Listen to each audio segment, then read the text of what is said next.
right, what I've done here is I have made a purchase, sight unseen, of a 1984 Corvette that I'm really excited about. I have a few hours before I get there, and I don't know much about the car. I bought it for really cheap. I'm hoping it turns into something. At least I can use it for parts.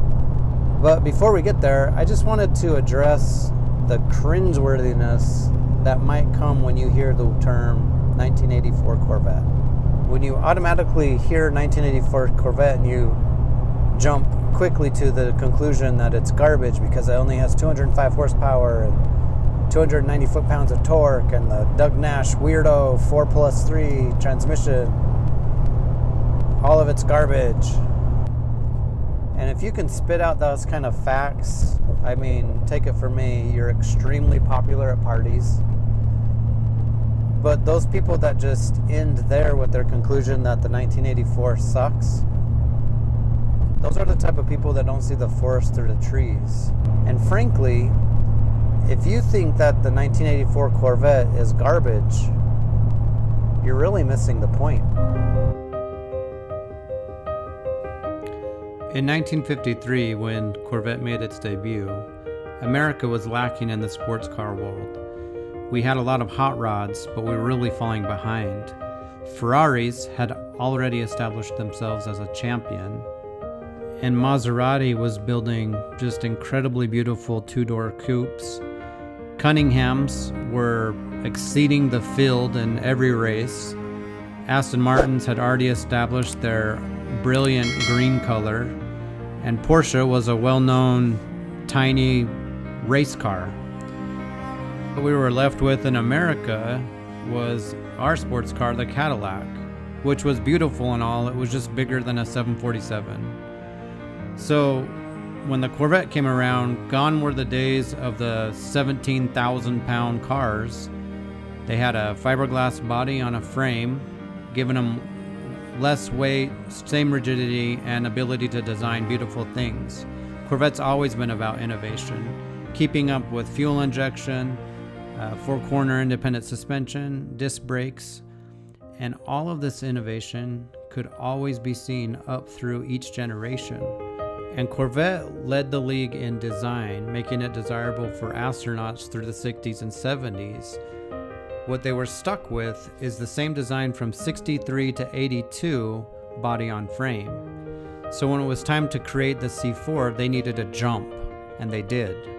In 1978, 44 prototypes of the C4 were presented, and what it came down to was filtering through all of these prototypes and all this technology, we landed on the 1982 Corvette.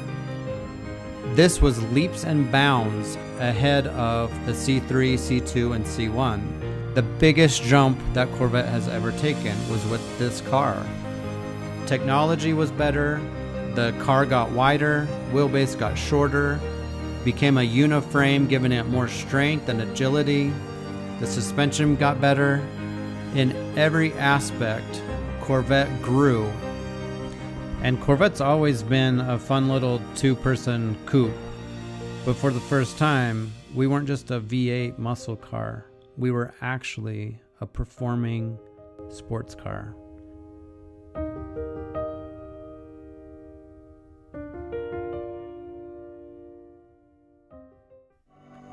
And those that say that it only had 205 horsepower, still Corvette was outperforming all of the giants on the skid pad and braking.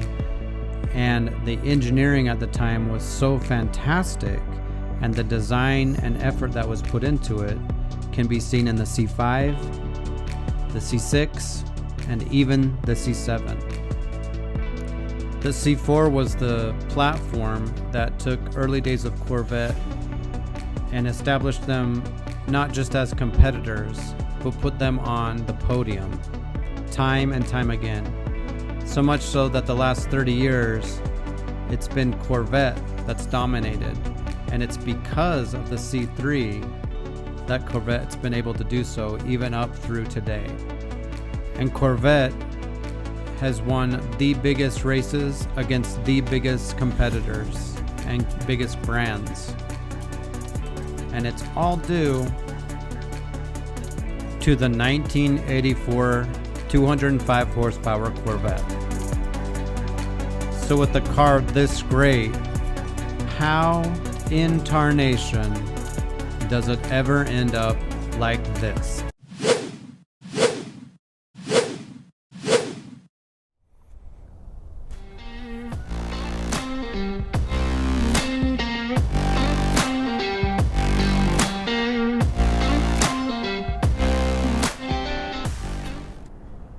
When I bought this, I didn't even know if it had an engine in it, but when I strapped the wheels on, I could see the engine up through the bottom, and there's an engine, but it looks like it's sitting on the cross member.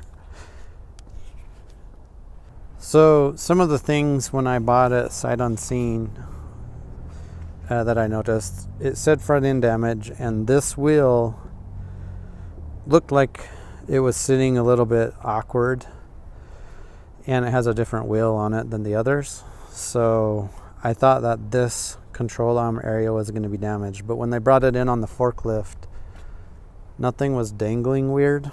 Looks like we have a lot of hood repair to be done. Kind of all over. Not afraid of the. I also thought there was going to be damage to this side because this door was apparently just isn't closed or something, or doesn't close. Looks like there's like some poor work there done. Good. I think there's lights that are supposed to be here. Maybe those are lights. It's like a plastic. I'm gonna have to get rid of that beauty for sale. Kind of just looks like the paint is really bad. What I really want to do is see in the hood. Let's see if I can get up there.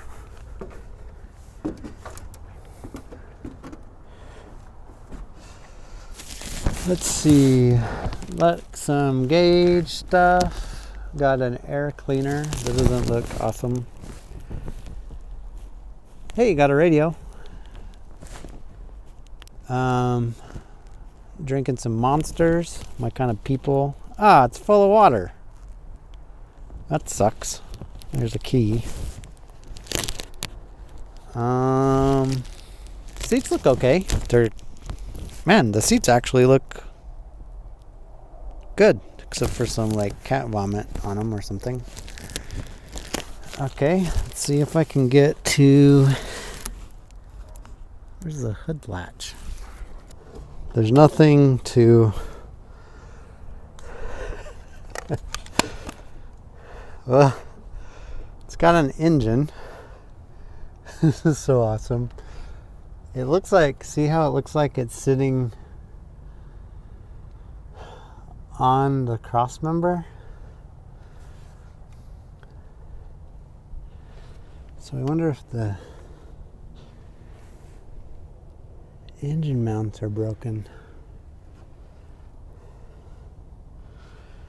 Even has a battery. Oh man, this is so cool. The old Crossfire. I can't tell. I'll go to the other side real quick. Honestly, I don't know. It looks like it's sitting on the cross member. So I'm extremely excited about it. It's so cold outside that I just can't do much with my hands. I'm gonna have to get it home and into my garage so I can kind of evaluate what's going on with the engine. It does look like it's sitting, which means either the suspension's pushed up or the engine has fallen down. The transmission looks like it's sitting at the right level, but I'm really excited because when I bought it, I thought worst case scenario, I'll use it for parts for my other car, like the brakes, other things. Just use some things that I can put on my C3. But then the more I thought about it, my hope was that it is a good car and that I can, get it back on the road. I'm not looking to restore it in any way. I want it to look okay.